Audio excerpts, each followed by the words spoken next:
സംസ്ഥാനത്ത് പാൽ ഉൽപാദനം കുറഞ്ഞതോടെ വില കൂട്ടണമെന്ന ആവശ്യവുമായി കർഷക രംഗത്ത്. മിൽമ പാൽവില കൂട്ടിയാൽ കൂട്ടുന്ന മുഴുവൻ തുകയും കർഷകർക്ക് നൽകണമെന്നും കർഷകർ ആവശ്യപ്പെടുന്നു. കാലിത്തീറ്റയ്ക്ക് വില ഉയർന്നതും ക്ഷീര കർഷകരെ പ്രതിസന്ധിയിലാക്കുകയാണ്. മിക്ക പ്രദേശങ്ങളും വരൾച്ചയുടെ പിടിയിലാണ്. പുല്ലിന്റെ ലഭ്യത തീരെ കുറഞ്ഞു. പാലുൽപാദനത്തിലും കുറവുണ്ടായി. ഇതിനിടെ കാലിത്തീറ്റയ്ക്ക് വിലയും കൂടിയതോടെ ക്ഷീര കർഷകർ പ്രതിസന്ധിയിലാണ്. കാലിത്തീറ്റയുടെ വില നിയന്ത്രിക്കാൻ സർക്കാർ ഇടപെടലാണ് കർഷകർ പ്രതീക്ഷിക്കുന്നത്. ഇപ്പോഴത്തെ വിലയ്ക്ക് പാല് വിറ്റ് കഴിഞ്ഞാൽ ക്ഷീരകർഷകർ ഉൽപ്പാദന ചെലവ് വളരെ കൂടുതലാണ്. അതുകൊണ്ട് തന്നെ ക്ഷീരകർഷകർ നഷ്ടം സഹിച്ചിട്ടാണ് ഇപ്പോൾ ഈ രംഗത്ത് പ്രവർത്തിക്കുന്നത്. ഇങ്ങനെ പോകാൻ യാതൊരു കാരണവശാലും കഴിയില്ല. ഗവൺമെൻറ് ഭാഗത്ത് നിന്ന് എന്തെങ്കിലും ഉണ്ടാവുക, അല്ലെങ്കിൽ കാലിത്തീറ്റയുടെ വില കുറയ്ക്കുന്ന അടക്കമുള്ള കാര്യങ്ങൾ, അതുപോലെ തീറ്റപ്പുല്ലിൻ്റെ ഒക്കെ നമുക്ക് സബ്സിഡിയിൽ ഇറക്കി തരുന്ന കാര്യങ്ങളൊക്കെ ചിന്തിക്കേണ്ടതായിട്ടുണ്ട്. മിൽമ പാൽവില കൂട്ടിയാലും കർഷകർക്ക് അത് കാര്യമായ ഗുണം ചെയ്യാറില്ല. സബ്സിഡിയോടെ ലഭിക്കുന്ന കാലിത്തീറ്റയ്ക്ക് ഗുണനിലവാരമില്ലാത്തതാണ് മറ്റൊരു പ്രശ്നം. കർഷകരിൽ നിന്ന് വാങ്ങുന്ന പാലിന്റെ വില മിൽമ കൂട്ടി നൽകണമെന്നതാണ് കർഷകർ ആവശ്യപ്പെടുന്നത്. മിൽമ വർദ്ധിപ്പിക്കുന്ന തുക കർഷകർക്കും ഉപകാരപ്പെടുന്ന വിധത്തിലായില്ലെങ്കിൽ സമരങ്ങളിലേക്ക് നീങ്ങാനും കർഷകർ ആലോചിക്കുന്നുണ്ട്. News bureau, Wayanad. കത്തുന്ന വെയിലിൽ പാലക്കാട് എലവഞ്ചേരിയിൽ 300 ഏക്കറോളം പച്ചക്കറി കൃഷി കരിഞ്ഞുണങ്ങി നശിച്ചു. വരൾച്ചയിൽ ജലസേചന സ്രോതസ്സുകൾ വറ്റിവരേണ്ടതാണ് ലക്ഷങ്ങളുടെ നഷ്ടം ഉണ്ടാക്കിയത്. സർക്കാർ ആവശ്യമായ നഷ്ടപരിഹാരം അനുവദിക്കണമെന്ന് കർഷകർ ആവശ്യപ്പെടുന്നു. പാലക്കാട് ജില്ലയിലെ സ്വാശ്രയ പച്ചക്കറി ഗ്രാമമായ എലവഞ്ചേരിയിലെ ഏക്കർ കണക്കിന് പച്ചക്കറി തോട്ടങ്ങളാണ് വെള്ളമില്ലാതായതോടെ കരിഞ്ഞുണങ്ങി നശിച്ചത്. പടവലം, പയർ, പാവൽ എന്നിവ നാമാവശേഷമായി. ഫെബ്രുവരി അവസാനം വരെ വിളവെടുത്തിരുന്ന തോട്ടങ്ങളാണിത്. മഴ കുറഞ്ഞതും വേനൽ രൂക്ഷമായതുമാണ് കർഷകർക്ക് വലിയ നഷ്ടമുണ്ടാക്കിയത്. ഈ വർഷം രൂക്ഷമായ വരൾച്ചയിൽ ഏകദേശം ഒരു 300 ഏക്കറോളം പച്ചക്കറി നാശനഷ്ടത്തിലേക്ക് പോയി. കൃഷിക്കാരൊക്കെ ഏകദേശം ഇപ്പോൾ ലോൺ എടുത്ത പൈസ തിരിച്ചടയ്ക്കാൻ പറ്റാത്ത ഒരു സാഹചര്യം തന്നെയാണ് നിലനിൽക്കുന്നത്. ഗവൺമെൻറ് അടിയന്തരമായി ഇടപെടണം തന്നെയാണ് ഞങ്ങളുടെ കൃഷിക്കാരുടെ ഭാഗത്തുനിന്ന് പറയാനുള്ളത്. അടുത്ത ഒരു വിള ഇറക്കണമെങ്കിൽ ഗവൺമെൻറ് അടിയന്തരമായി ഇടപെട്ടുകൊണ്ട് തീർച്ചയായും കൃഷിക്കാരന് ആവശ്യമായ സാമ്പത്തിക സഹായങ്ങൾ അനുവദിച്ചാൽ മാത്രമേ ഈ ഉണക്കത്തിന് വേണ്ട ഒരു നഷ്ടപരിഹാരം നൽകിയാൽ മാത്രമേ ഈ കൃഷി മുന്നോട്ട് പോകാനുള്ള ഒരു സാഹചര്യം ഉണ്ടാവുകയുള്ളൂ. നോട്ട് നിരോധനം വന്ന സമയത്ത് ഉള്ള പച്ചക്കറിക്ക് വില കിട്ടാതായതും കർഷകർക്ക് തിരിച്ചടിയായി. മതിയായ നഷ്ടപരിഹാരം ലഭിച്ചില്ലെങ്കിൽ എന്നേക്കുമായി കൃഷി ഉപേക്ഷിക്കേണ്ട അവസ്ഥയിലാണ് കർഷകർ. നഷ്ടപരിഹാരം ലഭിക്കാൻ ആവശ്യമായ ഇടപെടൽ ഉണ്ടാകുമെന്ന് സ്ഥലം സന്ദർശിച്ച കെ ബാബു MLA അറിയിച്ചു. News bureau, Palakkad. സംസ്ഥാനത്ത് വരൾച്ചയെ നേരിടാൻ ജല അതോറിറ്റിയുടെ വിതരണ സംവിധാനങ്ങൾ കാര്യക്ഷമമാക്കുമെന്ന് മന്ത്രി മാത്യു ടി തോമസ്. പൊട്ടിയ ജലവിതരണ പൈപ്പുകളുടെയും കുഴൽക്കിണറുകളുടെ ഹാൻഡ് പമ്പുകളുടെയും അറ്റകുറ്റപ്പണിക്ക് തുക അനുവദിക്കാൻ മേഖലാടിസ്ഥാനത്തിൽ ചേർന്ന യോഗത്തിൽ തീരുമാനമായി. നദികളുടെ അധികാരം സംസ്ഥാന പട്ടികയിൽ നിന്ന് എടുത്തു മാറ്റുമെന്ന പ്രചരണത്തിൽ ഔദ്യോഗിക അറിയിപ്പ് ലഭിച്ചിട്ടില്ലെന്നും സർക്കാർ ഇത്തരം നീക്കങ്ങളെ എതിർക്കുമെന്നും മന്ത്രി തൃശൂരിൽ പറഞ്ഞു. വരൾച്ചയെ നേരിടാനുള്ള പദ്ധതികൾ ആസൂത്രണം ചെയ്യാൻ മേഖലാ അടിസ്ഥാനത്തിൽ ചേർന്ന യോഗത്തിലാണ് ജല അതോറിറ്റിയുടെ വിതരണ ശൃംഖല കാര്യക്ഷമമാക്കാൻ തീരുമാനമെടുത്തത്. കോഴിക്കോട്, എറണാകുളം, തിരുവനന്തപുരം മേഖലകളുടെ യോഗങ്ങൾ പൂർത്തിയായി. മലപ്പുറം, പാലക്കാട്, തൃശൂർ ജില്ലകളിൽ 5585 കുഴൽക്കിണറുകളുടെ ഹാൻഡ് പമ്പുകൾ നന്നാക്കാനും 585 മൈക്രോ വാട്ടർ സ്കീം കൊണ്ടുവരാനും 12 കോടി രൂപ അനുവദിച്ചു. പാലക്കാട്, തൃശൂർ മേഖലകളിൽ വാട്ടർ അതോറിറ്റി മേഖലയുടെ സ്രോതസ്സുകളിൽ ജലദൗർലഭ്യം പരിഹരിക്കാൻ നിർദ്ദേശം നൽകി. പൈപ്പ് സംവിധാനം ഇല്ലാത്തിടത്ത് തദ്ദേശ സ്വയംഭരണ സ്ഥാപനങ്ങൾ ആവശ്യപ്പെട്ടാൽ കുടിവെള്ള വിതരണം ആരംഭിക്കും.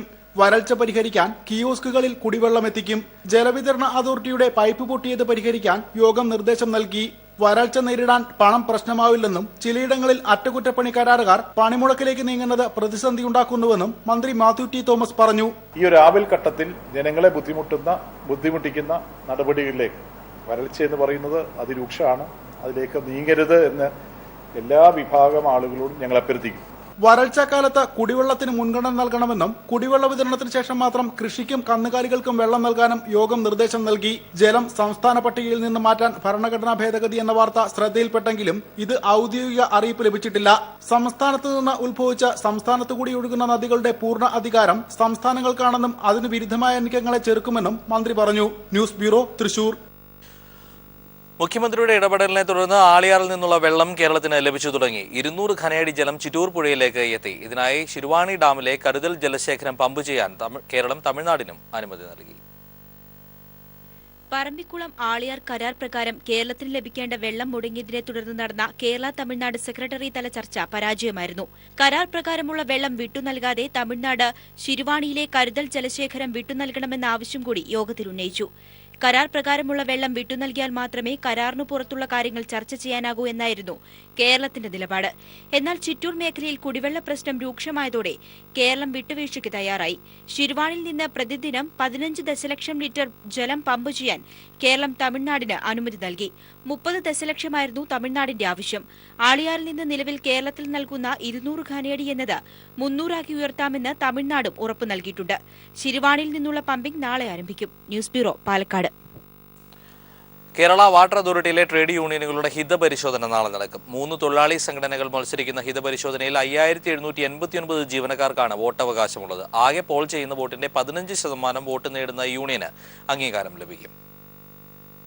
CITU നേതൃത്വം നൽകുന്ന വാട്ടർ അതോറിറ്റി എംപ്ലോയീസ് യൂണിയൻ, INTUCയുടെ വാട്ടർ അതോറിറ്റി സ്റ്റാഫ് അസോസിയേഷൻ, AITUCയുടെ വാട്ടർ അതോറിറ്റി എംപ്ലോയീസ് കോൺഫെഡറേഷൻ എന്നീ സംഘടനകളാണ് കേരള ജല അതോറിറ്റിയിലെ ഹിതപരിശോധനയിൽ മത്സരിക്കുന്നത്. വാട്ടർ അതോറിറ്റി എംപ്ലോയീസ് യൂണിയന് വിജയം ഉറപ്പാണെന്ന് സംസ്ഥാന ജനറൽ സെക്രട്ടറി M. തമ്പാൻ പറഞ്ഞു. ജീവനക്കാരുടെ അവകാശങ്ങൾ സംരക്ഷിക്കുന്നതിനും വാട്ടർ അതോറിറ്റി പൊതുമേഖലയിൽ തന്നെ നിലനിർത്തുന്നതിനും ആവശ്യമായ രീതിയിലേക്ക് വാട്ടർ അതോറിറ്റി ജീവനക്കാർ വോട്ട് ചെയ്ത് വിജയിപ്പിക്കും. 2013 നടന്ന ഹിതപരിശോധനയിൽ 41% വോട്ട് നേടി Kerala water authority employees union 1ാം സംഘടനയായി തെരഞ്ഞെടുക്കപ്പെട്ടിരുന്നു. ഹിതപരിശോധനയ്ക്കായി തിരുവനന്തപുരം ഉൾപ്പെടെയുള്ള ജില്ലകളിൽ ഓരോ ബൂത്തും, ഇടുക്കി ജില്ലയിൽ 2 ബൂത്തുകളും ക്രമീകരിച്ചിട്ടുണ്ട്. എറണാകുളം റീജിയണൽ ജോയിന്റ് ലേബർ കമ്മീഷണറാണ് റിട്ടേണിംഗ് ഓഫീസർ. ജില്ലാ ലേബർ ഓഫീസർമാർ ജില്ലാ തലത്തിൽ അസിസ്റ്റന്റ് റിട്ടേണിംഗ് ഓഫീസർമാരായും പ്രവർത്തിക്കും. രാവിലെ 8-ന് ആരംഭിക്കുന്ന വോട്ടെടുപ്പ് വൈകിട്ട് 5 മണി വരെ നീളും. വൈകിട്ട് ഫലപ്രഖ്യാപനവും നടക്കും. News bureau, Thiruvananthapuram. Law academy വിഷയത്തിൽ സിൻഡിക്കേറ്റ് യോഗം അവസാനിച്ചു. അഫിലിയേഷൻ റദ്ദാക്കണമെന്ന UDF CPI പ്രമേയങ്ങൾ വോട്ടിനിട്ട് തള്ളി. അക്കാദമി രേഖകളെ ചൊല്ലിയും വിമർശനം ഉയർന്നു. സർവകലാശാല ആസ്ഥാനത്തേക്ക് KSU MSF വിദ്യാർത്ഥി സംഘടനകൾ നടത്തിയ മാർച്ച് അക്രമാസക്തമായി പോലീസ് ഇടപെട്ടാണ് വിദ്യാർത്ഥികളെ നിയന്ത്രിച്ചത്. ലോ അക്കാദമി അനിശ്ചിതകാലത്തേക്ക് അടച്ചതോടെ സമരം ശക്തിപ്പെടുത്തി. സമരത്തിന്റെ രൂപവും ഭാവവും മാറ്റാൻ ഒരുങ്ങിയാണ് വിദ്യാർത്ഥി സംഘടനകൾ. 27 ദിവസം പിന്നിടുന്ന സമരത്തിന് ശക്തമായ പിന്തുണയുമായി കോൺഗ്രസും BJPയും രംഗത്തെത്തിയിട്ടുണ്ട്. അതേസമയം പ്രിൻസിപ്പൽ സ്ഥാനം രാജിവെക്കാത്ത ലക്ഷ്മി നായരുടെ നിലപാടിൽ പ്രതിഷേധിച്ച് ചെയർമാൻ അയ്യപ്പൻ പിള്ള തലസ്ഥാനം രാജിവെച്ചു. ലക്ഷ്മി നായരെ സോഷ്യൽ മീഡിയയിലൂടെ അധിക്ഷേപിക്കുന്നതിനെതിരെ ലക്ഷ്മി നായർ DGPക്ക് പരാതിയും നൽകിയിട്ടുണ്ട്. ലോ അക്കാദമി ലോ കോളേജ് അനിശ്ചിതകാലത്തേക്ക് അടച്ചതോടെ സമരത്തിന്റെ രൂപവും ഭാവവും മാറ്റാനൊരുങ്ങിയാണ് വിദ്യാർത്ഥികൾ സമരത്തിന്റെ 27ാം ദിനത്തിലേക്ക് പോകുന്നത്. വിദ്യാർത്ഥി സമരത്തെ തളർത്താനുള്ള നടപടിക്കെതിരെ സമരം ശക്തിപ്പെടുത്തുമെന്ന് വിദ്യാർത്ഥിനികൾ പറയുന്നു. ഒരിക്കലുമില്ല, ഞങ്ങൾ ശക്തമായി തന്നെ മുന്നോട്ട് പോകും. ഇനി ഇതുവരെ ഉണ്ടായിരുന്ന ഒരു ത്യാഗപൂർവ്വ സമരമൊന്നും ആയിരിക്കില്ല ഇനി കാണുന്നത്. സമരം 27ാം ദിനം പിന്നിട്ടതോടെ പല രാഷ്ട്രീയ പാർട്ടികളുടെയും നേതാക്കൾ വിദ്യാർത്ഥി സമരത്തിന് പിന്തുണയുമായി രംഗത്തെത്തുന്നുണ്ട്. ലോ അക്കാദമിയിലെ ഭൂമി സർക്കാരിന് ഏറ്റെടുക്കാൻ സാധിക്കുമെന്ന് KPCC പ്രസിഡന്റ് VM സുധീരൻ വ്യക്തമാക്കി. ഈ ഭൂമി ദുരുപയോഗപ്പെടുത്തപ്പെട്ട ഏതൊരു ലക്ഷ്യത്തെ മുൻനിർത്തിയാണോ ഭൂമി സർക്കാർ അനുവദിച്ചത്, അത് ദുരുപയോഗപ്പെടുത്തിയ സാഹചര്യത്തിൽ ഭൂമി തിരിച്ചെടുക്കാനുള്ള അധികാരം സർക്കാരിനുണ്ട് എന്ന കാര്യത്തിൽ യാതൊരു സംശയവുമില്ല. വിദ്യാർത്ഥി സമരം ചർച്ചയിലൂടെ ഉടൻ പരിഹരിക്കണമെന്ന് മുസ്ലിം ലീഗ് അധ്യക്ഷൻ പാണക്കാട് ഹൈദരലി ശിഹാബ് തങ്ങൾ ആവശ്യപ്പെട്ടു. ലക്ഷ്മി നായർ പ്രിൻസിപ്പൽ സ്ഥാനം രാജിവെക്കുന്നതുവരെ ശക്തമായ സമരവുമായി മുന്നോട്ടു പോകാനാണ് വിദ്യാർത്ഥി സംഘടനകളുടെയും നിരാഹാര സമരം നടത്തുന്ന BJP സംസ്ഥാന സെക്രട്ടറി VV രാജേഷിന്റെയും കോൺഗ്രസ് MLA K മുരളീധരന്റെയും തീരുമാനം. ഇതിനിടെ ലോ അക്കാദമി ചെയർമാൻ സ്ഥാനം അയ്യപ്പൻ പിള്ള രാജിവെച്ചു. വരും ദിവസങ്ങളിൽ സമരം തെരുവുകളിലേക്കും വ്യാപിപ്പിക്കുന്ന കാര്യവും കോൺഗ്രസ് ഉൾപ്പെടെയുള്ള വിവിധ രാഷ്ട്രീയ പാർട്ടികൾ ആലോചിക്കുകയാണ്. News bureau, Thiruvananthapuram. ഭിന്നശേഷിക്കാരായ വിദ്യാർത്ഥികൾക്ക് ഉന്നത വിദ്യാഭ്യാസത്തിനുള്ള അടിസ്ഥാന സൗകര്യം നിഷേധിക്കുന്നു. സ്കൂൾ തലം വരെ ലഭിക്കുന്ന സൗകര്യങ്ങൾ കോളേജ് തലങ്ങളിൽ ഇല്ല. ബഹുമുഖ വൈകല്യമുള്ള കുട്ടികളാണ് പഠനത്തിന് അവസരത്തിനായി കേഴുന്നത്.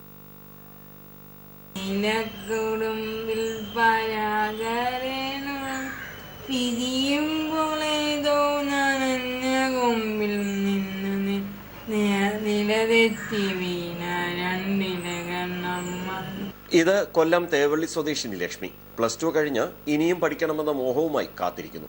പൂർണ്ണമായും കാഴ്ചശക്തിയില്ല, നടക്കാൻ കഴിയില്ല, സംസാരിക്കുന്നത് പോലും പാടുപെട്ട്. പക്ഷേ എല്ലാ വൈകല്യങ്ങളെയും ലക്ഷ്മി തന്റെ ഇച്ഛാശക്തി കൊണ്ട് അതിജീവിക്കുന്നു. RMSA പദ്ധതി പ്രകാരം റിസോഴ്സ് ടീച്ചർമാരുടെയും ആയമാരുടെയും സേവനം സ്കൂൾ തലം വരെ ലഭിച്ചു. തുടർന്ന് പഠിക്കണമെന്ന് ലക്ഷ്മി പറയുന്നു. ജിഷ്ണുവിന് സംഭവിച്ച ദുരവസ്ഥ തനിക്കുണ്ടാകുമോ എന്ന ആശങ്ക ലക്ഷ്മിക്കുണ്ട്. ഇങ്ങനെയുള്ള കോളേജിൽ ഞാൻ പോകുന്നില്ല. ഇക്കാലത്ത് എങ്ങനെയാണ് ഈ സാഹചര്യത്തിലുള്ള കുട്ടിയെ ഒറ്റയ്ക്ക് ഉപരിപഠനത്തിന് വിടുകയെന്ന് റിസോഴ്സ് അധ്യാപിക കൂടിയായ അമ്മ സുജ ചോദിക്കുന്നു. നമുക്ക് സ്കൂൾ ലെവലിൽ എന്ന് പറഞ്ഞാൽ നമ്മൾ റിസോഴ്സ് ടീച്ചേഴ്സ് ഉണ്ട്, പിന്നെ ഇത്തരം സിവിയർ ആയിട്ടുള്ള കുട്ടികളുണ്ടെങ്കിൽ അവരെ നോക്കുന്നതിനും ആയമാരും ഉണ്ട്. നമുക്ക് കോളേജിലാകുമ്പം ഈ ഫെസിലിറ്റീസ് ഒന്നുമില്ല. ഇപ്പം നമുക്ക് കോളേജ് അഡ്മിഷൻ കിട്ടിയാലും നമുക്ക് കോളേജിൽ വിടാൻ വരാം, പക്ഷേ നമുക്ക് ഇപ്പോൾ എന്നെ കണക്കുള്ള അമ്മമാർക്ക് അത് അത്രത്തോളം ഒരു ധൈര്യക്കുറവാണ് ഇപ്പോഴത്തെ സാഹചര്യത്തിൽ. നമ്മൾ എങ്ങനെ ഇങ്ങനെ ഒരു കുട്ടിയെ കൊണ്ട് സ്വാശ്രയ സ്ഥാപനങ്ങളിലെ കുട്ടികൾക്കൊപ്പമാണ് താനും. പഠിക്കുന്ന കുട്ടികൾക്ക് അതിനുള്ള അവസരം വേണം, അതിന് ആരും വിലങ്ങുതടിയാവരുതെന്നാണ് ലക്ഷ്മിയുടെ അപേക്ഷ. ജിഷ്ണുവിനെ ചൂണ്ടിക്കാട്ടിയാണ് സ്വാശ്രയ മേഖലയിലെ പ്രശ്നങ്ങളെക്കുറിച്ച് ലക്ഷ്മി പറഞ്ഞത്. ഒപ്പം തന്റെ ഉപരിപഠനത്തിനുള്ള മാർഗം കൂടി ഗവൺമെന്റ് കണ്ടെത്തി തരണമെന്ന ഒരു അപേക്ഷയും. ലക്ഷ്മിക്കൊപ്പം ക്യാമറമാൻ പ്രമോദ് പന്തിയോടിനൊപ്പം രാജ്കുമാർ. കോട്ടയം മറ്റക്കര ടോംസ് കോളേജിന് സ്റ്റോപ്പ് മെമ്മോ. സാങ്കേതിക സർവകലാശാലയാണ് മെമ്മോ നൽകിയത്. നാളെ മുതൽ കോളേജ് തുറന്ന് പ്രവർത്തിക്കില്ല. മറ്റക്കരയിലെ ടോംസ് കോളേജ് സർവകലാശാലയ്ക്ക് വ്യാജരേഖ നൽകി അഫിലിയേഷൻ സമ്പാദിച്ചതായി ബോധ്യപ്പെട്ടതിനെ തുടർന്നാണ് കോളേജ് അടച്ചുപൂട്ടാൻ സർവകലാശാല തീരുമാനിച്ചത്. കോളേജ് ഇന്ന് തന്നെ അടച്ചുപൂട്ടും. കെമിക്കൽ എഞ്ചിനീയറിംഗ് പഠിക്കുന്ന വിദ്യാർത്ഥികളെ AICTEയുടെ മാർഗനിർദ്ദേശം വരുന്ന മുറയ്ക്ക് മറ്റു കോളേജുകളിലേക്ക് മാറ്റും. ബാക്കി ബ്രാഞ്ചുകളിൽ പഠിക്കുന്ന വിദ്യാർത്ഥികളെ പ്രവേശിപ്പിക്കാൻ കഴിയുന്ന കോളേജുകളുടെ പട്ടിക ഇന്ന് തന്നെ സാങ്കേതിക സർവകലാശാലയുടെ വെബ്സൈറ്റിൽ പ്രസിദ്ധീകരിക്കും. നാളെ മുതൽ കോളേജ് അടച്ചിടാനാണ് സാങ്കേതിക സർവകലാശാലയുടെ തീരുമാനം. ടോംസ് കോളേജ് നിലവിൽ പ്രവർത്തിച്ചുകൊണ്ടിരിക്കുന്ന കെട്ടിടവും സർവകലാശാലയ്ക്ക് അഫിലിയേഷൻ നേടാനായി കൊടുത്ത കെട്ടിടവും തമ്മിൽ വ്യത്യാസമുണ്ടായിരുന്നു. വാടക കെട്ടിടത്തിൽ പ്രവർത്തിക്കുന്ന ഈ കോളേജിന് അഫിലിയേഷൻ നൽകരുതെന്ന് വിദഗ്ധ സമിതിയുടെ ശുപാർശ ഉണ്ടായിരുന്നെങ്കിലും സർവകലാശാലയിലെ ഉന്നതൻ രജിസ്ട്രാറുടെ പേരിൽ ഉത്തരവിറക്കുകയായിരുന്നു. ഇത് രേഖകൾ സഹിതം നേരത്തെ പീപ്പിൾ TV റിപ്പോർട്ട് ചെയ്തിരുന്നു. ഈ വാർത്ത പുറത്തായതിനെ തുടർന്ന് സർക്കാർ വിജിലൻസ് അന്വേഷണത്തിന് ഉത്തരവിട്ടിരുന്നു. സർവകലാശാലയിലെ ഉന്നതനടക്കം കുടുങ്ങാൻ പോകുന്നതിന് മുമ്പ് ടോംസിനെ കൈവിട്ടതിനാൽ ടോംസ് ചെയർമാൻ തന്നെ സർവകലാശാലയ്ക്കെതിരെ വെളിപ്പെടുത്തൽ നടത്താൻ നിർബന്ധിതനായേക്കും. അത് പുറത്തു വന്നാൽ സാങ്കേതിക സർവകലാശാലയുടെ കുത്തഴിഞ്ഞ പ്രവർത്തനത്തിനുള്ള ഉത്തമ ദൃഷ്ടാന്തവുമാവും. എസ് ജീവൻകുമാർ, തിരുവനന്തപുരം. അടിസ്ഥാന സൗകര്യങ്ങൾ ഒരുക്കാത്ത കോട്ടയം ലാക്കാട്ടൂർ MGM NSS കോളേജിന്റെ അംഗീകാരം സർവകലാശാല റദ്ദു ചെയ്തു. ആവശ്യപ്പെട്ട സമയം നീട്ടി നൽകിയിട്ടും മാനേജ്മെന്റ് കെട്ടിടം പണിയാൻ തയ്യാറാകാത്തതാണ് നടപടിക്ക് കാരണം. അംഗീകാരം നഷ്ടപ്പെട്ടതോടെ അധ്യാപകർ കൂട്ടത്തോടെ രാജിവെച്ചു. ഇതോടെ 116 വിദ്യാർത്ഥികളുടെ ഭാവി അനിശ്ചിതത്വത്തിലായി. കോളേജ് പ്രവർത്തിക്കുന്നതിനുള്ള സ്ഥലവും സൗകര്യങ്ങളും ഉണ്ടെന്ന് സർവകലാശാലയെ തെറ്റിദ്ധരിപ്പിച്ച് 2012 Lakkattoor MGM NSS management affiliation നേടിയത്. പിന്നീടുള്ള പരിശോധനകളിൽ ക്രമക്കേടുകൾ കണ്ടെത്തിയ MG സർവകലാശാല ഇത് പരിഹരിക്കാൻ നിരവധി തവണ മാനേജ്മെന്റിന് നിർദ്ദേശം നൽകിയിട്ടും മാനേജ്മെന്റ് തയ്യാറാകാതെ വന്നതോടെ അഫിലിയേഷൻ റദ്ദായി. അതിനിടെ കോളേജിൽ BCom കോഴ്സിന് ചേർന്ന വിവിധ സെമസ്റ്ററുകളിലെ 116 വിദ്യാർത്ഥികളുടെ ഭാവി കൂടുതൽ ആശങ്കയിലാക്കി അധ്യാപകർ കൂട്ടത്തോടെ രാജിവെക്കുകയും ചെയ്തു. ഇതേ തുടർന്നാണ് പ്രതിസന്ധിയിലായ വിദ്യാർത്ഥികൾ സമരം ആരംഭിച്ചത്. തരേണ്ട പ്രാധാന്യം ഇവർക്കുണ്ട്, പക്ഷെ അവർ ഇതുവരെ ഞങ്ങൾക്ക് 3 ബാച്ചുണ്ട്. ഫസ്റ്റ് ബാച്ച് വന്നപ്പോൾ അവർ പറഞ്ഞു 3 മാസം നിങ്ങൾക്ക് ബിൽഡിംഗ് പണിതിരിക്കും. സെക്കൻഡ് ബാച്ച് വന്നപ്പോൾ ഇങ്ങനെയാണ്, പക്ഷെ ഞങ്ങൾ വന്നിട്ട് 3 ബാച്ചായി. ഫൈനൽ ബാച്ച് വന്നിട്ട് 1 വർഷത്തോളം കഴിയാറ്. പക്ഷെ ഇതുവരെ അവർ ഒരു രീതിയിൽ വെച്ച് നമുക്ക് തരുന്നില്ല, ഒരു ബിൽഡിംഗ് പണിയാൻ തയ്യാറായിട്ടില്ല. എന്താണ് അതിന് കാരണം? എന്താണ് പണിയാൻ കാരണം? അവർ പറയുന്നത് സ്ഥലമില്ലെന്നുള്ളതാണ്. പക്ഷേ ആവശ്യത്തിലേറെ സ്ഥലം അവിടെ ഉണ്ടായിട്ടും അവർ പണിയാൻ തയ്യാറാവുന്നില്ല. എന്താണ് അതിനുള്ള കാരണമെന്ന് വ്യക്തമായിട്ട് പറയുന്നുമില്ല.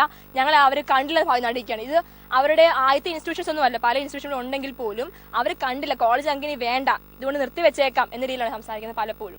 രാവിലെ മുതൽ സമരം ആരംഭിച്ച വിദ്യാർത്ഥികൾ കോളേജ് ഗേറ്റിന് മുൻപിൽ കുത്തിയിരുന്നാണ് പ്രതിഷേധിച്ചത്. സമരത്തിൽ നിന്ന് പിന്മാറില്ലെന്ന നിലപാടിൽ വിദ്യാർത്ഥികൾ ഉറച്ചു നിന്നതോടെ മാനേജ്മെന്റ് ചർച്ചയ്ക്ക് തയ്യാറായി.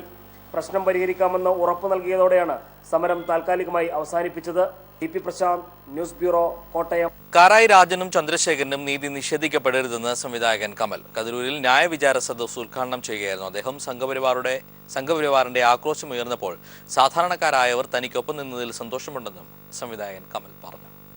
കാരായി രാജനും ചന്ദ്രശേഖരനും നീതി ലഭിക്കണമെന്നും നീതി നിഷേധത്തിനെതിരെ കണ്ണടക്കുന്ന മാധ്യമങ്ങൾ വിചാരണ ചെയ്യപ്പെടേണ്ടതുണ്ടെന്നും സംവിധായകൻ കമൽ പറഞ്ഞു. ഫസൽ വധക്കേസിന്റെ പേരിൽ പീഡിപ്പിക്കപ്പെടുന്ന നിരപരാധികളെ കുറ്റവിമുക്തരാക്കണമെന്നാവശ്യപ്പെട്ട് കരുവണത്തെരു സൺഡേ തിയേറ്ററിൽ യുവധാര കതിരൂരും സർഗ സാംസ്കാരിക വേദിയും സംഘടിപ്പിച്ച ന്യായവിചാര സദസ്സ് ഉദ്ഘാടനം ചെയ്യുകയായിരുന്നു അദ്ദേഹം. ഇത്തരം നീതി നിഷേധങ്ങൾക്കെതിരെ കണ്ണടക്കുന്ന നമ്മുടെ മാധ്യമങ്ങൾ, ദൃശ്യമാധ്യമങ്ങളായാലും ശരി, പത്രമാധ്യമങ്ങളായാലും ശരി, പ്രത്യേകിച്ചും ജനപ്രിയ പത്രമാധ്യമങ്ങളൊക്കെ തന്നെ നടത്തുന്ന തമസ്കരണം നമ്മൾ കാണുന്നതാണ്. പ്രതിസ്ഥാനത്ത് നിർത്തുന്നവരുടെ കൂട്ടത്തിൽ ഭരണവർഗത്തോടൊപ്പം പോലീസിനോടൊപ്പം തന്നെ മാധ്യമങ്ങളെയും നമുക്ക് വിചാരണ ചെയ്യേണ്ടിയിരിക്കുന്നു എന്നുള്ളത് വലിയ സത്യമാണ്. തനിക്കെതിരെ സംഘപരിവാറിന്റെ ആക്രോശമുയർന്നപ്പോൾ ഭയപ്പാടിൽ ചലച്ചിത്ര രംഗത്തെ ചിലർ നിശബ്ദരായപ്പോഴും സാംസ്കാരിക ലോകവും സാധാരണക്കാരും ഉയർത്തിയ ശബ്ദം ഏറെ സന്തോഷിപ്പിച്ചെന്നും കമൽ പറഞ്ഞു. ഒരുപക്ഷെ എനിക്കെതിരെ MTക്കെതിരെ അത്തരമൊരു കടന്നാക്രമണം ഉണ്ടായപ്പോൾ സാംസ്കാരിക കേരളം ഒന്നടങ്കം പ്രത്യേകിച്ച് ഇടതുപക്ഷ പ്രസ്ഥാനങ്ങളൊക്കെ തന്നെ പ്രതിരോധിക്കുകയും പ്രതിഷേധ യോഗങ്ങൾ കൂടുകയും ചെയ്തു ശക്തമായി അതിനെതിരെ ഇടപെടുകയും ചെയ്തു എന്ന് പറയുമ്പോൾ എന്നെയൊക്കെ സന്തോഷിപ്പിക്കുന്ന ഏറ്റവും വലിയ കാര്യം അതാണ്. കെട്ടിച്ചമക്കപ്പെട്ട കുറ്റാരോപണത്തിന്റെ പേരിലുള്ള അനീതി അരുതെന്ന് കലാരൂപത്തിലൂടെ ചിത്രകാരന്മാർ പ്രഖ്യാപിച്ചു. CPIM നേതാക്കൾ കാരായി രാജനും ചന്ദ്രശേഖരനും ഫസൽ വധക്കേസിൽ ഉൾപ്പെടുത്തി കോടതി ജാമ്യം അനുവദിച്ചിട്ടും നാട്ടിൽ വരരുതെന്ന നിബന്ധന തുടർന്നു പോരുകയാണ്. ഫസലിന്റെ ബന്ധുക്കളും ചില RSS പ്രവർത്തകരുമടക്കം ഇവർക്ക് ഫസൽ വധക്കേസിൽ പങ്കില്ലെന്ന് വ്യക്തമാക്കിയിട്ടും ഇരുവർക്കും 4.5 വർഷക്കാലമായി നീതി നിഷേധിക്കപ്പെടുകയാണ്. News bureau, Kannur. ചലച്ചിത്ര സംഘടനയായ മാക്ടയുടെ പ്രഥമ ലെജൻഡ് ഓണർ പുരസ്കാരം സാഹിത്യകാരൻ ND വാസുദേവൻ നായർക്ക് സമ്മാനിച്ചു. കൊച്ചിയിൽ നടന്ന പരിപാടിയിൽ നടൻ മമ്മൂട്ടിയാണ് പുരസ്കാരം സമ്മാനിച്ചത്. ചടങ്ങിൽ മലയാള സിനിമാ മേഖലയിലെ ഗുരുക്കന്മാരെ ആദരിച്ചു. സാഹിത്യത്തിനും സിനിമയ്ക്കും നൽകിയ സമാനതകളില്ലാത്ത സംഭാവനകളാണ് മലയാള സിനിമാ സാങ്കേതിക പ്രവർത്തകരുടെ സാംസ്കാരിക സംഘടനയുടെ പ്രഥമ ലെജൻഡ് ഓണർ പുരസ്കാരത്തിന് MT വാസുദേവൻ നായരെ അർഹനാക്കിയത്. 1 ലക്ഷം രൂപയും കാനായി കുഞ്ഞിരാമൻ രൂപകൽപ്പന ചെയ്ത ശില്പവും പ്രശസ്തി പത്രവും അടങ്ങുന്ന പുരസ്കാരം പത്മശ്രീ ഭരത് മമ്മൂട്ടി സമ്മാനിച്ചു. മലയാളത്തിലൊരു സാഹിത്യകാരൻ എന്ന നിലയിൽ ഏറ്റവും കൂടുതൽ ആളുകൾ പറയുകയും എഴുതുകയും ചെയ്തിരിക്കുന്ന അദ്ദേഹത്തെ കുറിച്ചാണെന്ന് എനിക്ക് തോന്നുന്നു. അദ്ദേഹം എഴുതിയതിനേക്കാൾ ഒരുപക്ഷെ അദ്ദേഹത്തെ പറ്റി എഴുതപ്പെട്ടിട്ടുണ്ടെന്ന് ഞാൻ വിചാരിക്കുന്നു. അതിന് മാത്രമുണ്ട്. ഇതൊരു ഗുരുപ്രണാമമാണ്. ഗുരുപ്രണാമങ്ങളുടെ കാലം അവസാനിക്കാതിരിക്കട്ടെ. ഗുരുക്കന്മാരെ കുറിച്ചുള്ള നമ്മുടെ ഓർമ്മകൾ അവസാനിക്കാതിരിക്കട്ടെ. തിരക്കഥ എഴുതി സിനിമയിലേക്ക് വരാൻ കാരണക്കാരായവരെ MT അനുസ്മരിച്ചു. ഇതിന്റെ പേര് ശോഭന പരമേശ്വരൻ നായർ. ഇദ്ദേഹത്തിന്റെ ഒരു നിർബന്ധം കൊണ്ടാണ് ഞാൻ ആദ്യമായിട്ട് ഒരു സിനിമ സ്ക്രിപ്റ്റ് എഴുതുന്നത്. അദ്ദേഹം ജീവിച്ചിരിപ്പില്ല. ചടങ്ങിൽ IV ശശി, ശ്യാം, ബിച്ചു തിരുമല, ത്യാഗരാജൻ, പത്മനാഭൻ, രാധാകൃഷ്ണൻ, R നടരാജൻ എന്നിവരെ ആദരിച്ചു. നടന്മാരായ ജനാർദ്ദനൻ, സിദ്ദീഖ്, ജയസൂര്യ, ദുൽഖർ സൽമാൻ, സുരാജ് വെഞ്ഞാറമൂട്, സംവിധായകരായ ലാൽ ജോസ്, സിബി മലയിൽ, രഞ്ജി പണിക്കർ, ജോയ് മാത്യു തുടങ്ങി പ്രമുഖർ പങ്കെടുത്തു. News bureau, Kochi. കയർ മേഖലയ്ക്ക് പുത്തൻ ഉണർവ് നൽകി കയർ സെമിനാർ സമാപിച്ചു. കയർ ഭൂവസ്ത്ര ഉപയോഗിച്ച് പഞ്ചായത്തുകളിൽ നടപ്പിലാക്കാൻ കഴിയുന്ന പദ്ധതികളാണ് കഴിഞ്ഞ 2 ദിവസമായി ആലപ്പുഴയിൽ നടന്ന സെമിനാറിൽ ചർച്ചയായത്. സംസ്ഥാനത്തെ മുഴുവൻ പഞ്ചായത്തുകളിലും കയർ ഭൂവസ്ത്രം ഉപയോഗിച്ച് പദ്ധതികൾ നടപ്പിലാക്കാനും ശില്പശാലയിൽ തീരുമാനമായി. തൊഴിലുറപ്പ് പദ്ധതിയിൽ ഉൾപ്പെടുത്തി എല്ലാ പഞ്ചായത്തുകളിലും കയർ ഭൂവസ്ത്രം വ്യാപകമാക്കണമെന്ന് കയർ ഭൂവസ്ത്ര ശില്പശാല അഭിപ്രായപ്പെട്ടു. കടുത്ത വരൾച്ചയെ നേരിടാൻ ജലസംരക്ഷണത്തിന് ജനകീയ യജ്ഞം ആവശ്യമാണെന്നും ശില്പശാല അഭിപ്രായപ്പെട്ടു. അടുത്ത സാമ്പത്തിക വർഷം 20,000 ടൺ കയർ ഭൂവസ്ത്രം ഉപയോഗിച്ച് വിവിധ പദ്ധതികൾ നടപ്പിലാക്കുമെന്ന് മന്ത്രി തോമസ് ഐസക് പറഞ്ഞു. റോഡ് നിർമ്മാണം, മണ്ണ് സംരക്ഷണം, തിട്ട സംരക്ഷണം എന്നിവയിൽ കയർ ഭൂവസ്ത്രത്തിന്റെ ഉപയോഗ സാധ്യതകളാണ് പ്രധാനമായും 2 ദിവസത്തെ ശില്പശാല ചർച്ച ചെയ്തത്. സംസ്ഥാനത്തെ എല്ലാ പഞ്ചായത്തുകളും 2 പദ്ധതികൾ വീതം നടപ്പിലാക്കും. ഇതിനായി കയർ വകുപ്പിന്റെ നേതൃത്വത്തിൽ ഒരാഴ്ചത്തെ പരിശീലനം നൽകുമെന്നും കയർ വകുപ്പ് മന്ത്രി ഡോക്ടർ തോമസ് ഐസക് പറഞ്ഞു. കേരളത്തിലെ അരുവികള്, ഗ്രാമീണ കനാലുകള് ഇവ ഇതുപോലെ ബലപ്പെടുത്തണമെങ്കിൽ 81 ചതുരശ്ര കിലോമീറ്റർ 150 വർഷത്തിനിടയിലെ ഏറ്റവും വലിയ വരൾച്ചയാണ് കേരളം അഭിമുഖീകരിക്കുന്നത്. ഇതൊരു മുന്നറിയിപ്പ് മാത്രമാണ്. കുളങ്ങളും കനാലുകളും നീർച്ചാലുകളും സംരക്ഷിക്കാനും മണ്ണൊലിപ്പ് തടയാനും റോഡ് നിർമ്മാണത്തിനുമായി 356 ചതുരശ്ര കിലോമീറ്റർ കയർ ഭൂവസ്ത്രം വേണം. സംസ്ഥാനത്ത് ഉൽപ്പാദിപ്പിക്കുന്ന മുഴുവൻ കയറും ഇതിനായി ഉപയോഗപ്പെടുത്താമെന്നും ഇതിലൂടെ കയർ മേഖലയിൽ 200 ദിവസത്തെ തൊഴിൽ സാധ്യത നൽകാനാകുമെന്നും അദ്ദേഹം അഭിപ്രായപ്പെട്ടു. കയർ ഭൂവസ്ത്രത്തിന്റെ വീഡിയോ പ്രദർശനം മന്ത്രി തിലോത്തമനും കയർ ഭൂവസ്ത്രം ഉപയോഗിച്ച് നടത്തിയ പച്ചക്കറി കൃഷിയുടെ വിളവെടുപ്പ് മന്ത്രി സുനിൽകുമാറും നിർവഹിച്ചു. Shajahan, news bureau, Alappuzha. സംസ്ഥാനത്ത് ക്രമസമാധാനം തകർക്കാനുള്ള ശ്രമങ്ങൾക്കെതിരെ പോലീസ് ജാഗ്രത പുലർത്തണമെന്ന് മുഖ്യമന്ത്രി പിണറായി വിജയൻ. ക്രമസമാധാനം തകർക്കാൻ വർഗീയ സംഘർഷം മാർഗമായി സ്വീകരിക്കുകയാണെന്നും അദ്ദേഹം പറഞ്ഞു. കാപ്പ, UAPA തുടങ്ങിയ നിയമങ്ങൾ ദുരുപയോഗം ചെയ്യപ്പെടുന്ന സാഹചര്യം ഒഴിവാക്കണമെന്നും മുഖ്യമന്ത്രി അഭിപ്രായപ്പെട്ടു. പോലീസ് ആസ്ഥാനത്ത് സംസ്ഥാനത്തെ ഉന്നത പോലീസ് ഉദ്യോഗസ്ഥരുമായി നടത്തിയ വീഡിയോ കോൺഫറൻസിലാണ് മുഖ്യമന്ത്രി നിർദ്ദേശങ്ങൾ നൽകിയത്. സംസ്ഥാനത്തെ ക്രമസമാധാനം തകർക്കാനും സംഘർഷമുണ്ടാക്കാനുമുള്ള ശ്രമങ്ങൾ മനസ്സിലാക്കുന്നതിന് പോലീസ് കൂടുതൽ ജാഗ്രതയോടെ പ്രവർത്തിക്കണം. അണിയറയ്ക്കുള്ളിൽ നടക്കുന്നത് എന്തെന്ന് മനസ്സിലാക്കാൻ പോലീസിന് കഴിഞ്ഞാലേ അത്തരം പ്രവർത്തനങ്ങൾ തടയാൻ കഴിയൂ. ക്രമസമാധാനം മെച്ചപ്പെടുന്നതിൽ വലിയ പുരോഗതി സൃഷ്ടിക്കാൻ പോലീസിന് കഴിഞ്ഞിട്ടുണ്ട്. എന്നാൽ നമ്മുടെ നാട്ടിൽ ക്രമസമാധാനം തകർന്നു കാണാൻ താല്പര്യമുള്ള കക്ഷികൾ പ്രവർത്തിക്കുന്നുണ്ട്. വർഗീയ സംഘർഷമാണ് അതിനായി സ്വീകരിക്കുന്ന മാർഗം. വർഗീയ നീക്കങ്ങൾക്കെതിരെ വിട്ടുവീഴ്ച പാടില്ലെന്നും അദ്ദേഹം പറഞ്ഞു. കാപ്പയും UAPAയും പോലുള്ള നിയമങ്ങൾ ചുമത്തുമ്പോൾ ജാഗ്രത പാലിക്കണം. പ്രതിപക്ഷത്തിരിക്കുന്നവർക്കെതിരെ കാപ്പ ചുമത്തുന്ന സമീപനം കഴിഞ്ഞ സർക്കാരിന്റെ കാലത്തുണ്ടായിരുന്നു. അത്തരം വികലമായ സമീപനം ഇനി പാടില്ല. ചില പ്രത്യേക സാഹചര്യങ്ങളിൽ മാത്രം ഉപയോഗിക്കാവുന്ന നിയമമാണ് UAPA. എന്നാൽ അങ്ങനെയല്ലാത്ത കേസുകളിലും UAPA ചുമത്തിയ സാഹചര്യം ഉണ്ടായിട്ടുണ്ട്. ഇത് ഒഴിവാക്കണമെന്നും മുഖ്യമന്ത്രി നിർദ്ദേശിച്ചു. കുറ്റകൃത്യങ്ങൾ ആര് നടത്തിയാലും പോലീസ് നിഷ്പക്ഷമായി നടപടിയെടുക്കണം. ഇക്കാര്യത്തിൽ രാഷ്ട്രീയമോ മറ്റു പരിഗണനകളോ നോക്കരുത്. രാഷ്ട്രീയക്കാരുമായി ബന്ധപ്പെടുമ്പോൾ പോലീസ് ഇടപെടുന്നത് നിഷ്പക്ഷമായിട്ടായിരിക്കണം. രാഷ്ട്രീയ സംഘർഷങ്ങൾ ഉണ്ടാകുമ്പോൾ പോലീസ് തങ്ങളുടെ ചുമതല നിയമത്തിന്റെ അടിസ്ഥാനത്തിൽ നിർവഹിക്കണം. ലോക്കപ്പ് മർദ്ദനം കർശനമായി ഒഴിവാക്കണമെന്നും മുഖ്യമന്ത്രി നിർദ്ദേശിച്ചു. സ്ത്രീകൾക്കെതിരെയുള്ള അതിക്രമങ്ങളിൽ അതിശക്തമായി ഇടപെടണമെന്നും സ്ത്രീ സുരക്ഷയ്ക്ക് അങ്ങേയറ്റം പ്രാധാന്യം നൽകണമെന്നുമാണ് സർക്കാർ നയം. ഇതിനുള്ള നടപടികൾ കൂടുതൽ ഫലപ്രദമാക്കണമെന്നും മുഖ്യമന്ത്രി നിർദ്ദേശിച്ചു. News bureau, Thiruvananthapuram. പൊതുസമ്മേളന നഗരി വൃത്തിയാക്കി ഡിവൈഎഫ്ഐ പ്രവർത്തകർ മാതൃകയായി. ഡിവൈഎഫ്ഐ അഖിലേന്ത്യാ സമ്മേളനത്തിന്റെ ഭാഗമായി പൊതുസമ്മേളനം നടന്ന കൊച്ചി മറൈൻ ഡ്രൈവ് മൈതാനിയാണ് പ്രവർത്തകർ മാലിന്യം നീക്കി വൃത്തിയാക്കിയത്. സംഘടനാ സമിതിക്ക് നേതൃത്വം കൊടുത്ത പി രാജീവ്, ഡിവൈഎഫ്ഐ അഖിലേന്ത്യാ നേതാക്കൾ എന്നിവരുടെ നേതൃത്വത്തിലായിരുന്നു ശുചീകരണം. കഴിഞ്ഞ ദിവസം പൊതുസമ്മേളന വേദിയിൽ നിറഞ്ഞു നിന്നിരുന്ന നേതാക്കൾ തന്നെയാണ് ശുചീകരണ തൊഴിലാളികളായത്. പൊതുസമ്മേളനം നടന്ന മറൈൻ ഡ്രൈവിലെത്തിയ നേതാക്കൾ ചൂലും കൊട്ടയുമായി ശുചീകരണം തുടങ്ങി. സംഘാടക സമിതി ചെയർമാൻ പി രാജീവ്, ഡിവൈഎഫ്ഐ അഖിലേന്ത്യാ ഭാരവാഹികളായ മുഹമ്മദ് റിയാസ്, അവോയ് മുഖർജി, സംസ്ഥാന ജില്ലാ നേതാക്കൾ എന്നിവരും മാതൃകാ സേവന പ്രവൃത്തിയിൽ പങ്കാളികളായി. നിരവധി പൊതുസമ്മേളനങ്ങൾക്ക് വേദിയായ മറൈൻ ഡ്രൈവിൽ ആദ്യമായാണ് സംഘാടകർ തന്നെ സമ്മേളന നഗരി വൃത്തിയാക്കുന്നത്. ഒരു മാസത്തോളമായി ജില്ലയിലെ പ്രവർത്തകർ തുടർച്ചയായി കഠിനാധ്വാനത്തിലാണ്. എങ്കിൽ പോലും സമ്മേളനം കഴിഞ്ഞ പിറ്റേ ദിവസം തന്നെ ഇത് വൃത്തിയാക്കാനുള്ള ദൗത്യമാണ് ഏറ്റെടുത്തിട്ടുള്ളത്. മറ്റ് സംസ്ഥാനങ്ങളിൽ നിന്ന് പോകാനുള്ള ചില ആളുകൾ ഉൾപ്പെടെ ഇതറിഞ്ഞ് പങ്കാളികളാകാൻ വന്നിട്ടുണ്ട്.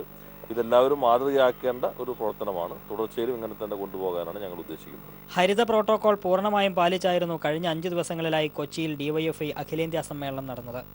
ഇതിന്റെ തുടർച്ചയെന്നോണം സംഘാടകർ തന്നെ സമ്മേളന നഗരി വൃത്തിയാക്കുമ്പോൾ വലിയൊരു സന്ദേശമാണ് ഡിവൈഎഫ്ഐ പൊതുസമൂഹത്തിന് കൈമാറുന്നത്. News bureau, Kochi.